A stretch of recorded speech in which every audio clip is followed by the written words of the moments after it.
Buen día. Vamos a hablar un poco sobre las complicaciones de diabetes mellitus.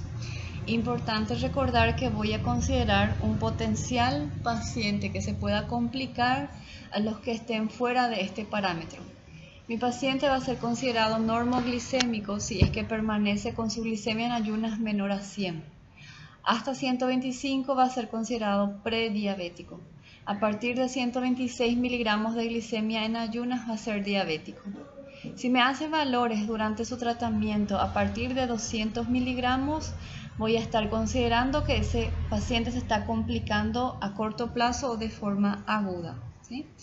El parámetro que nosotros tenemos para controlar el metabolismo glicémico de nuestro paciente ya en tratamiento es la hemoglobina glicada. La hemoglobina glicada, lo ideal es estar manteniendo menor de 7%.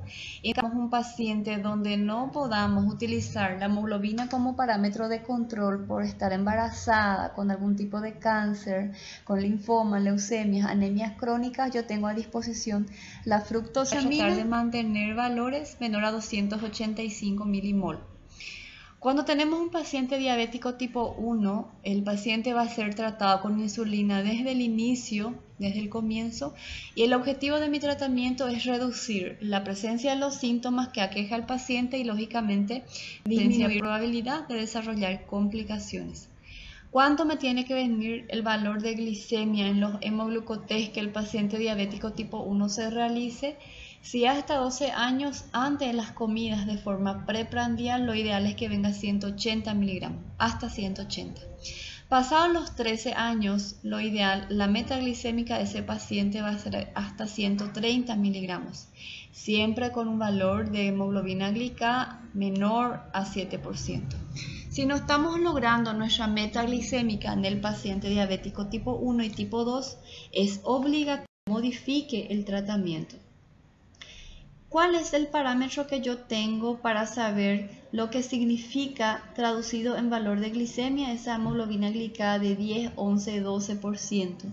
Fíjense, si yo mantengo menor a 7% la glicada, me corresponde a una glicemia de 126. A partir de 7, 8, 9, eso me equivale a 150, 180, 200 miligramos por decilitros de glicemia, o sea que basta para yo darme cuenta que el paciente está controlando de forma correcta, ¿sí? Cuando hablamos de modificación del estilo de vida, habíamos hablado de la dieta, del disminuir los factores de riesgo en el paciente diabético tipo 1 y tipo 2, ¿verdad? Y de la presencia de ejercicios físicos. La dieta del diabético no debe ser cero en carbohidratos. Recordar que ese paciente ya va a tener insulina o ya va a tener una disminución en la resistencia a la insulina en el caso del diabético tipo 2 y va a poder volver a usar el azúcar como fuente de combustible para el metabolismo. Entonces puedo administrar. La mitad del plato debe ser en carbohidratos, 30% en gorduras y 10 a 20% en proteínas. Cuando el paciente va a juntar los 150 minutos semanales de ejercicio, que es lo indicado para él, nunca debe de hacer ejercicio si está con la glicemia descompensada, ya sea con hipoglucemia o hiperglicemia. Hay que corregir eso primero y después iniciar el ejercicio. Nunca ir a practicar ejercicios sin haber comido nada antes, porque nos puede hacer un cuadro brusco de hipoglicemia. No debe utilizar insulina en un músculo que va a ser parte del ejercicio. No, si él utiliza la insulina en región abdominal, no debe de hacer abdominal. Si utiliza en la parte deltoidea, debe de evitar hacer ejercicios con el brazo, porque si no, yo voy a estar utilizando la insulina de forma mucho más rápida y puedo descompensar más adelante. Si el paciente va a hacer ejercicios físicos a partir de 2 horas, con una duración de a partir de 2 horas, sí o sí, cada media hora tiene que estar consumiendo azúcar de rápida absorción como la maltodextrina. Cuando tengo un paciente tipo 1, yo le tengo que instaurar una insulinoterapia y tengo 3 tipos a disposición. La clásica es la insulina de 2, es el tipo de 2 aplicaciones. Después tengo la de múltiples aplicaciones. Y después tengo para los pacientes rebeldes al tratamiento la infusión. ¿Cómo se realiza la insulinoterapia? Se hace con 0,5 a 1 unidad de insulina por cada kilo del paciente. Siempre se empieza con la menor dosis, que va a ser 0,5. Y el de 2 aplicaciones es lo siguiente. Se calcula cuánto de insulina necesita el paciente por día y se hace 2/3 por la mañana y 1/3 por la noche. Puede ser con la insulina regular o insulina NPH. Un ejemplo, si mi paciente tiene 60 kilos, yo voy a empezar con la menor dosis. Entonces el paciente va a utilizar 60 kilos por 0,5 unidades por cada kilo, me va a dar 30 unidades por día. Se va a hacer 2/3, o sea, 20 unidades por la mañana y 1/3, o sea, 10 unidades por la noche. Cuando hablamos del segundo esquema, que es el de múltiple aplicación, aparte de hacerse el 2/3 por la mañana, 1/3 por la noche, antes de comer cualquier lunch, cualquier media mañana, una merienda, durante el día, el paciente se va a hacer su hemoglucotest para ver cómo está su glicemia y de acuerdo al valor que obtenga en la glicemia capilar, va a administrar solamente las cantidades de insulina que falta para corregir y llegar a la meta, lo que tiene en el cuadrito azul. Por ejemplo, si a las 10 de la mañana el paciente quiere comer una fruta y si su glicemia está entre 161 y 200 miligramos, no es lo ideal. Entonces él se tiene que aplicar más 2 unidades de insulina, no más, ¿sí? Tiene que aplicarse solamente esa pequeña cantidad para corregir. ¿Y cuál es la insulina que se suele utilizar? Para las correcciones se suele utilizar las de rápida acción, las insulinas de acción rápida. Si el paciente tiene un valor de glicemia hasta 140, no hay necesidad, porque antes de cada comida lo ideal para que esté controlada esa glicemia tiene que estar hasta 140. Paso de ese valor, ahí yo necesito aplicar más 1 unidad, más 2 unidades, 3 o 4. Ese cuadro arriba que tienen, ese cuadro grande de dosis de insulina, son para las complicaciones agudas que vamos a ver más adelante. Después tenemos un grupo de pacientes que van a llevar un estilo de vida más libre en relación al tipo de alimentación que puedan tener y son los pacientes que hacen la insulinoterapia según el conteo de hidratos de carbono. ¿Cómo es este método? Todo lo que el paciente coma, ingiera, tiene que estar contando y para cada 15 gramos de hidratos de carbono él tiene que aplicarse 1 unidad de insulina. Por ejemplo, si el paciente come una torta, ¿sí? Cosa que normalmente un diabético no puede hacer. Esa torta, si suma 150 gramos de hidrato de carbono, tiene que aplicarse 10 unidades de insulina. Y también para este estilo de insulinoterapia se opta por unas de rápida acción. Y después tenemos los pacientes que no tienen buena respuesta a esta insulinoterapia o no consiguen llevar a cabo su modificación del estilo de vida y necesitan como si fuese un páncreas exógeno. Para eso tenemos la bomba de infusión continua. Esta bomba de infusión continua va a estar monitorizando de forma automática la glicemia del paciente durante el día y ya va a estar aplicando de forma subcutánea el valor de glicemia que se requiera para corregir ese azúcar que está fuera del albo glicémico, ¿sí? Tiene su ventaja de que mantiene una secreción de insulina basal, logramos corregir de forma más rápida, de forma automática, ¿sí? No corremos el riesgo de hacer hipoglicemias, pero tenemos las desventajas que es extremadamente caro, el paciente necesita tener un grado de instrucción y estos catéteres se tienen que cambiar cada 3 días que no se infecten. Si el paciente se descompensa de forma hiperglicémica, necesito hacer corrección con insulina. Para las descompensaciones agudas pueden tener esa tabla, ¿sí? Que van desde 200 miligramos por decilitro hasta 650. Puedo estar utilizando de 4 de insulina hasta 24 unidades. Acá tienen, el cuadro de arriba es el de 2 aplicaciones por día, 2/3 por la mañana, 1/3 por la noche. El del medio es el esquema de múltiple aplicación, 2/3 por la mañana, 1/3 por la noche, fuera las correcciones con insulina de acción rápida. Y en el último tienen la infusión continua que se hace todo de forma automática. La acantosis nigricans es un signo que está estrictamente relacionado con la resistencia a la insulina. Cuando veamos este en un paciente, estamos probablemente diabético tipo 2. Los factores de riesgo que va a estar colaborando para mi acantosis nigricans, para que mi paciente sea portador de la diabetes tipo 2, son todos los que están relacionados con un estilo de vida no saludable, ¿verdad? Un paciente ya adulto mayor, un paciente que tenga un parentesco con algún diabético, alguien que tenga una patología cardiovascular. Entonces, ¿a quién yo le tengo que estar buscando esta diabetes mellitus tipo 2? a todo paciente que sea portador del factor de riesgo y sea adulto mayor. ¿Por qué? Cuanto más temprano yo logre diagnosticar la diabetes, yo voy a conseguir detener la presencia de esas complicaciones agudas o alargar el plazo para que se me presente. En caso que esté en duda de que ese paciente probablemente sea portador de una diabetes tipo 1, en el caso que sea muy joven, no olvidar de solicitar los anticuerpos. ICA, el anticuerpo GAD, anticuerpo anti-islote y anticuerpo antiácido glutámico. Cuando tenemos un paciente a quien le diagnosticamos la diabetes tipo 2 y es un paciente con factor de riesgo, paciente con sobrepeso, que fuma, toma, dislipidémico, lo ideal es iniciar con una metformina. ¿Por qué? La metformina ayuda al control del peso. Si tengo un paciente que no tenga factor de riesgo, solamente la glicemia alta, puedo empezar con glida o glibenclamida. Las medidas que tengo que tener con mi paciente para evitar la presencia de estas complicaciones agudas y crónicas, lo más importante es la educación diabetológica, ¿sí? Que el paciente me tiene que tener una cultura de comer de 3 en 3 horas, tiene que tener ese estilo saludable, disminuir la cantidad de factores de riesgo y lógicamente yo con mi parte tengo que siempre ya estar rastreando la presencia de complicaciones agudas con orina 24 horas, con test de monofilamentos, con presencia de cetonas en sangre, en orina y sobre todo el que me va a dar el parámetro si está funcionando o no el tratamiento es la hemoglobina K.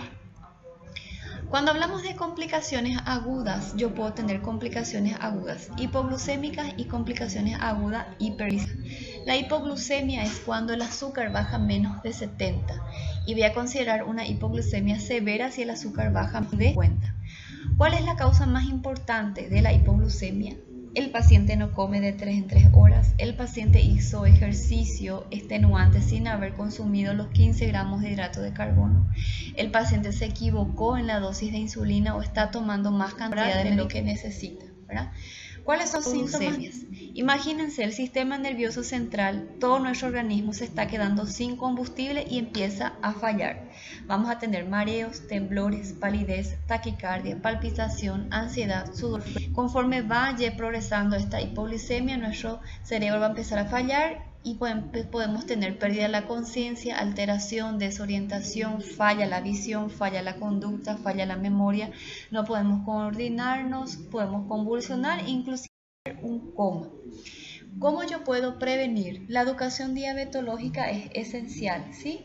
Estar siempre autocontrolando la glicemia, tener el cuidado con los ejercicios, evitar los factores de riesgo y siempre estar controlando, tomando de forma correcta mi insulina y ¿cómo yo puedo proceder ante una hipoglucemia? Generalmente estas complicaciones ocurren en casa, entonces el paciente con el familiar tiene que estar entrenado.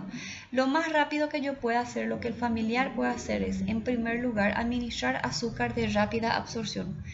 Caramelos masticables, miel, geleias, jugos de frutas bien azucaradas, Coca-Cola, ¿sí? Todo lo que tenga azúcar de rápida digestión y después unos 15 minutos más o menos, ¿sí? Yo tengo que administrar en torno de 15 gramos de hidratos de carbono. Espero 15-20 minutos y monitoreo de nuevo la glicemia capilar, ¿sí? Solamente después que esté más de 70 miligramos yo puedo dejarle al paciente solo, no dejarle, no, eso puede bajar. En caso que me haga una hipoglucemia severa, con la glicemia menor de 50, el paciente ya va a perder la conciencia y ya tengo que actuar rápido si no entra en coma. ¿Cómo me manejo ahí? Se administra de forma subcutánea una ampolla de glucagón, se hace a continuación administración de dextrosa de solución glucosada 100 ml en bolo y después le dejamos un poquito hidratado con solución fisiológica o Ringer. Enseguida tenemos que administrar corticoides, una ampolla de desametasona 6 veces al día cerebral, ¿sí? Acá tienen un cuadro clínico que se caracteriza con una complicación aguda y como habíamos visto por un lado las complicaciones agudas hipoglicémicas, podemos tener también las hiperglicémicas. Las hiperglicémicas pueden darse con una hiperglicemia severa, con una cetoacidosis diabética y con un estado hiperosmolar no cetósico. Cuando hablamos con una hiperglicemia severa, el paciente va a presentar Los síntomas comunes a una diabetes de forma brusca va a venir todo junto: la poliuria, polidipsia, diarrea, polifagia, dolor de estómago, cansancio, fatiga, visión borrosa, mareo asociado a una glicemia en torno de gramos. ¿Cuáles son las causas que pueden producir esta hiperglicemia? Algo muy estresante, un traumatismo, una mala noticia, un trabajo de parto, una cirugía importante, un cuadro febril, ¿verdad? O la parte del estilo de vida, el paciente salió de la dieta, no tomó horario, todo eso puede ocurrir, ¿verdad? ¿Cómo yo puedo diagnosticar mi hiperglicemia? Yo tengo que hacer la glicemia capilar, confirmar que el paciente está con una glicemia a partir de 200 miligramos, descartar la cetosis con orinas simples y descartar una acidosis con una gasometría, ¿sí? Ahí yo confirmo que mi paciente está solamente con una hiperglicemia y eso yo tengo que hidratar con solución fisiológica y corregir la glicemia e insulina. Ahí tienen el esquema según el valor de glicemia y la cantidad de insulina que vamos a hacer. Nunca administrar en bolo a partir si es de 10 unidades, ¿sí? Hasta 8 unidades yo puedo hacer de una vez. Si es más de 10 unidades yo tengo que diluir, ¿verdad? Puedo hacer 10 unidades en bolo y lo que sobra yo tengo que diluir y hacer en infusión continua para evitar hipoglucemia. Otro tipo de complicación yo les puse a partir de acá que son más graves. Cuando el paciente me empieza a hacer cuerpos cetónicos, el grado de cetosis, ¿sí? ¿Qué pasa? Cuando no tengo más azúcar, mi organismo empieza a utilizar lípidos como fuente de energía. Estos lípidos tienen un producto de desecho de su metabolismo, lo que origina la presencia de cuerpos cetónicos. Entonces el paciente me puede hacer un cuadro de cetosis. Esta cetosis se va a acumular en sangre y me va a dar una acidez en la sangre, va a bajar el pH. Y este pH ácido de sangre va a inducir a que el paciente me haga una respiración acidótica. Queriendo arreglar, va a complicar más el caso, ¿verdad? Entonces, conforme va progresando, mi paciente me puede hacer acidosis diabética.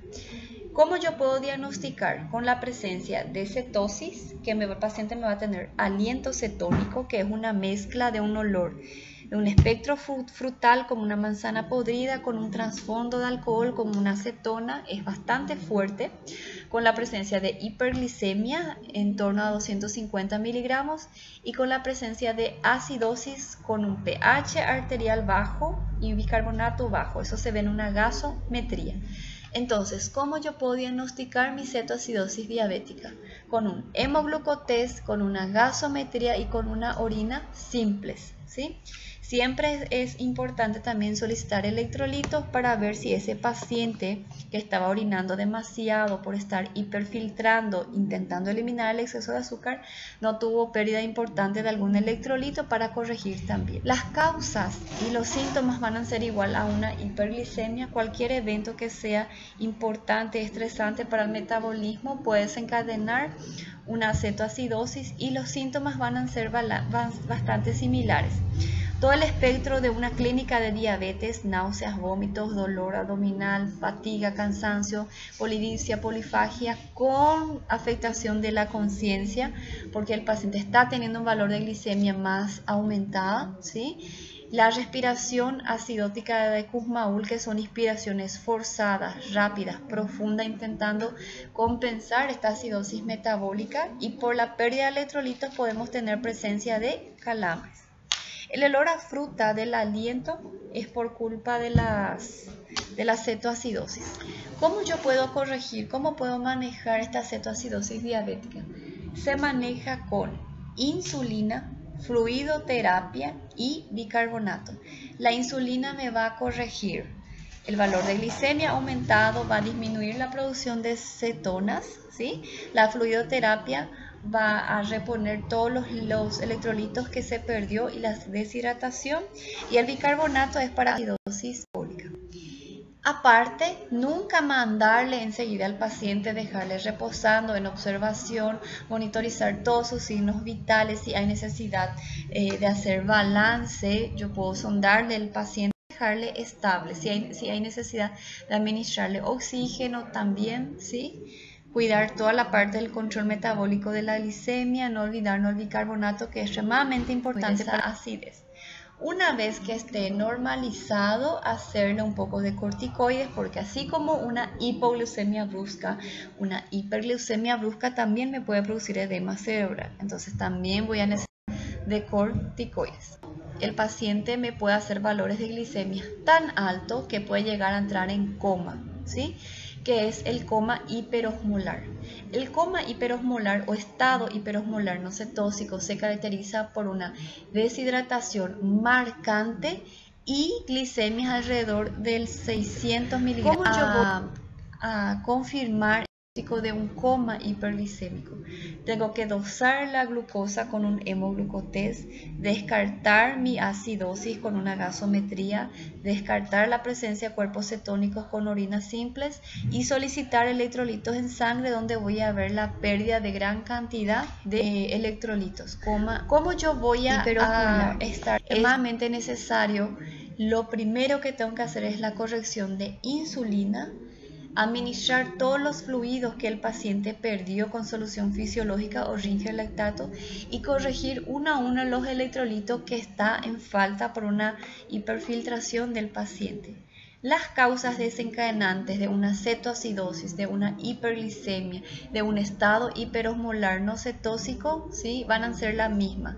Infecciones importantes, traumatismos, cirugías, estrés, accidentes, todo lo que sea brusco, un exceso de alcohol, un exceso de tabaquismo, una comida muy grasosa, ¿sí? Todo lo que sea muy estresante para el organismo me puede descompensar, para más o para menos. Entonces, la educación diabetológica es lo esencial para nuestro paciente.